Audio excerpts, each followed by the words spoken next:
What is going on, gentlemen? My name is Pat Ferry, owner of Ferry Performance LLC and a strength and conditioning coach at Widener University.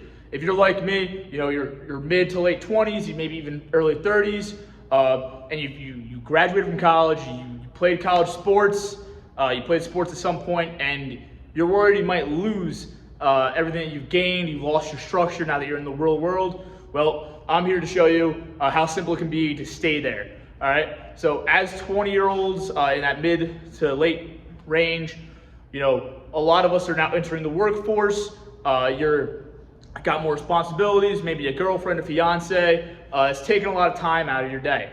And you want to stay athletic, you want to be able to throw the ball with your kid for a long time, whatever it may be, but you're not sure how to do that in this later age. Well, it's going to be really simple. I'm going to walk you through it today. So there's a couple things we need to consider. First off is how long have we been out of this higher level training, right? Are you 2 years out of college, college sports? Have you not trained ever and you're just looking to be competitive again?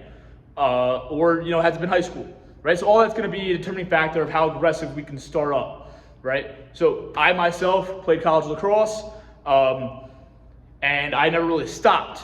But what I did do is I changed my training from sport specific lacrosse stuff to I'm just gonna get really strong. And then now I've kind of been in the middle of nowhere. Took me about 2 years after college before I started training for jiu-jitsu again, which is something that really helped me keep the edge on. Very popular right now. A lot of people are getting into combat sports. That may be for you, may not be. I loved it, great time. I wrestled in high school as well, and it was a great sport to get into. I enjoy the competitive environment, a bunch of like-minded guys pushing each other every session. The issue though, if you're someone like me who has a job where you need to use your body a lot, the joints start to hurt. It gets hard to hold stuff. You get minor strains. Elbows don't move as well, and that's part of getting old. But something to think about. Now, maybe you are doing a rec softball league or a slow pitch, whatever it may be, bowling, right? Well, the weight room's going to help you with all that. So some things to think about is what are we doing right now? Whether that's a rec sport, a coaching position, maybe you're coaching a little baseball team or a high school team, right? So those are the things that we're gonna have to think about. And again, the life going on, right? Do I have to take out my fiance, my girlfriend? Do I'm gonna go party this weekend? Those are all things that we need to put into this. So first things first, you gotta look at all that, because all that stuff's gonna affect what we can do in here. If we're doing a bunch of stuff in the real world outside of the weight room, we're not gonna need to do as much stuff in here, because one thing that happens is we accumulate a lot of stress. Now stress, we all know whether that was from studying, rent payments, working out itself is a stress. So what we don't want to do is stack even more on that, right? So I already got to pay my bills. I got to take my girlfriend out. I gotta coach this game. It's a big game. It gets us in the States. Whatever it may be, it's going to add on to that. So that's stuff to take in mind. And it's hard to do when you don't know. And that's what I'm here to do, is help you, right? So I gotta understand that we have other things going on that's going to adjust what we do in a weight room. The big things we need to get done in a weight room to see success is as simple as this, right? Now, I hope this can show up on here. All right, good. So we're gonna want 1 day of conditioning, right? 1 times cardio. But Pat, I'm not trying to run marathons. I'm not trying to be super whatever. Well, great, neither am I. But guess what? Having a good resting heart rate, it's a good sign of how long I'm gonna live and how well I'm gonna be able to live that time. So we gotta get our cardio in. I like to start with 1 day, easy, 10 to 20 minutes.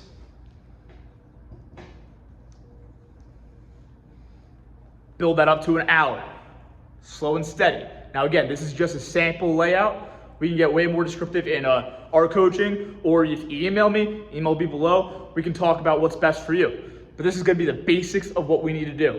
So we have our 1 times cardio, 10, 20 minutes just to get us back in that rhythm. Again, this is gonna be very basic intro stuff to get us in the rhythm of what we should be doing to train to stay on edge as men. All right? Now, I want at least 2, maybe 3 days of weights. Because, one, as men, we either wanna be strong as shit or we wanna look good. So that's why we have at least 2 to 3 days in there. Again, depends on our schedule, right? Maybe I only get the 2 days in. Okay, well guess what? We're not doing your generic bro split that is very popular nowadays as fitness is building back up. So we're not gonna do a chest day, right? We're gonna do a full body day, 2 to 3 times a week. So we're touching on everything, but we're gonna do it at high intensity, right? What I mean by that is we're gonna do heavy sets, not a lot of reps, and we're gonna do that a couple times a week for each muscle group, right? So if I do 3 days a week and I hit a heavy type of pushing movement, whether that's gonna be a bench press, a shoulder press, incline, right? If I'm doing that 3 times a week at a high intensity, well, guess what? I'm building nice, strong, and dense muscles. If I were to do a chest day once a week and I'm hitting maybe 4 to 6 exercises on the reservist side, a lot of those guys do a little bit more. Well, I'm building a bunch of volume. Usually I'm using that 3 to 10, 12 rep range. Well, it's gonna make my muscle filled up with blood, but that's just gonna wash off in the shower, right? That's not what we want. We want that lean, dense muscle, okay? So we have our 2 to 3 times a week, 2 to 3 times a week weights. That's full body. Now, when we're doing it with the weights, and again for the cardio, that could just be a rower, a assault bike, swimming, really whatever's gonna be able to get that pin down for you. When we're doing the weights, well, here's how we're gonna structure this. Now remember, this is about staying athletic and keeping that edge. It's simple. Here's how we do it. This is the same layout you'll use for every day, okay? You'll have your warm-up, whatever that means for you. If you have no pre-existing injuries, you can keep that warm-up really simple. 5-10 minutes on a cardio, a little light dynamic stretching, and then you can get into it. But we're gonna add some stuff to that, right? So I'm not gonna talk about warm-up today, it's a whole different conversation. But we'll have our warm-up. Then we're gonna do our squats. I like to start off with squats because they fatigue me and they get my legs good. They're probably the hardest thing we'll do any day, next to maybe max effort deadlift. But even then, it's not gonna fatigue you as much as a squat will, all right? So we have our squat. How many sets of reps? I told you, we're gonna do this 2-3 days a week. So it's gonna be 3 to 4 sets of maybe max 6 reps, because again, this is a heavy main movement. So I'm not gonna try to do 10, 12 reps like I would maybe on a quad extension, right? So we'll look at that 3 to 4 sets by, let's call it 3 to 6 reps. And that's kind of the thing that we'll keep along this way. Now we'll add, I'll give you a little bit of leeway and we'll add a little bit of volume on the upper body, because generally, as men, we wanna look a little bit bulkier up there. So we'll go a little bit more volume on there. But we have our squat. Well, next thing's gonna be our hinge. So our RDLs, our deadlifts. Now I'm not writing exercise on here, I'm writing patterns, right? So our next movement's not gonna be an RDL, it's gonna be a hinge. Now you can alternate that throughout the week, right? So Monday I do my dumbbell RDLs, okay? Wednesday, I'll do maybe a deadlift, maybe. I would probably rather look at like a good morning or something like that. And then your third day, that's when you can probably, hey, let me do a little bit more higher reps and hit that hamstring curl, right? So for this, we're gonna write our hinge. Again, 3 to 4 sets, probably closer to 4 to 8 reps, only because right now our squats are our main thing. This could be interchangeable, right? So we could put our deadlifts up top and then a squat underneath where it might be a walking lunge, and we'll do a little bit more reps. Also to keep in mind, again, this is just a guideline. This is not a workout to follow. This is kind of that first step into, hey, how do I get it going again? All right, so we'll keep that a little bit higher. We'll call that 4 to 8 reps. Next, our press. Again, we'll call this a little bit closer to that 6 to 10, 3 or 4 sets as well. And this could be your bench press, your shoulder press, right? Those kind of movements, incline, those more taxing compound movements. That's what this all built around, is our compound movements. We're not gonna touch on any accessory stuff, because again, we're hitting our big stones when we're getting out. We're grown men, we got a family, girlfriend, friends, we got things to worry about, all right? It's gonna be the same thing for the pull, right? Pull-ups, lat pull down, bent over row, right? Some type of that. It's gonna be the same thing for the pull.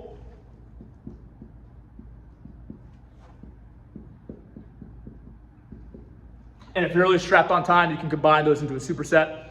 All right, so we got our squat, hinge, press, and pull. Next thing to keep us moving well, I call it our rotation / carry. I put that as a slash because I'll maybe alternate that based on time, right? So maybe Mondays and Fridays, I'm doing carry-based stuff, like farmer's walks, overhead carries, stuff like that.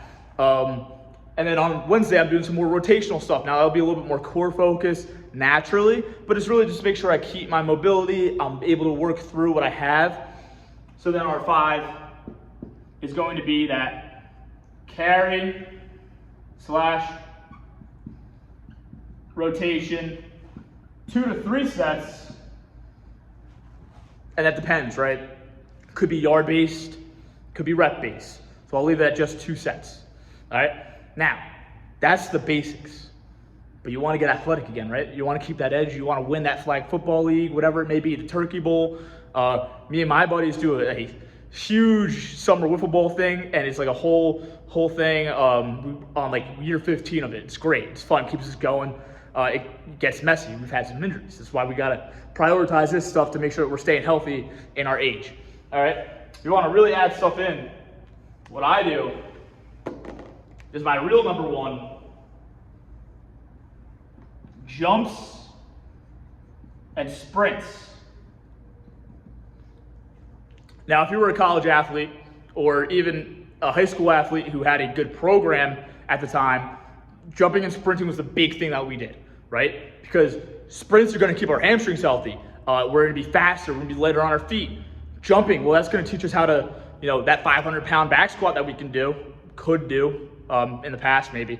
That 500-pound back squat, well, the jumps are going to teach us how to actually develop that into quick, twitchy muscles, right? A slow 500-pound back squat is not the same as a repeat jump trying to get to something or that quick step, right? So that's the underlying template. That's what's going to get us most of our results. Again, 2 to 3 days of weightlifting, at least 1 day of conditioning, whether that's intervals or steady state. I always like to start with steady state, zone 2, right? 20, 30 minutes, start at 10 if you need to, of just getting my heart rate elevated. Nothing crazy. It's generally a good way to recover too. It helps us keep some weight off because we're going to use our stored fat when we get to that upper range of 20, 30, 40 minutes. So it's going to help us stay a little lean. Now, the last big thing part of this is the weekends. If you are on the younger side or you have a more party-esque lifestyle, well, what we're going to need to do if we want to keep weight off is manage our drinking. Well, the best way to do that, prioritize protein on days we're going to drink, cut out some carbs. Ideally, we don't cut out the carbs, but if you're going to prioritize drinking, it's probably the best way to do it without gaining too much weight. And make sure we're not eating any night snacks, right? You should eat enough protein that is giving you quality food throughout the day, and then you go out, you get to have your fun Friday or Saturday, a Sunday fun day if you're one of the few, and you're good, right? Again, stick to maybe like a vodka water, something a little lighter on the calorie side. You'll get drunk quicker, you'll save money, and there you go. That is the process, right? Very simple, very effective. If you have questions and want something a little bit more individualized, let me know. Again, email will be in the description below. Let's get better, let's stay active, let's be healthy, fellas.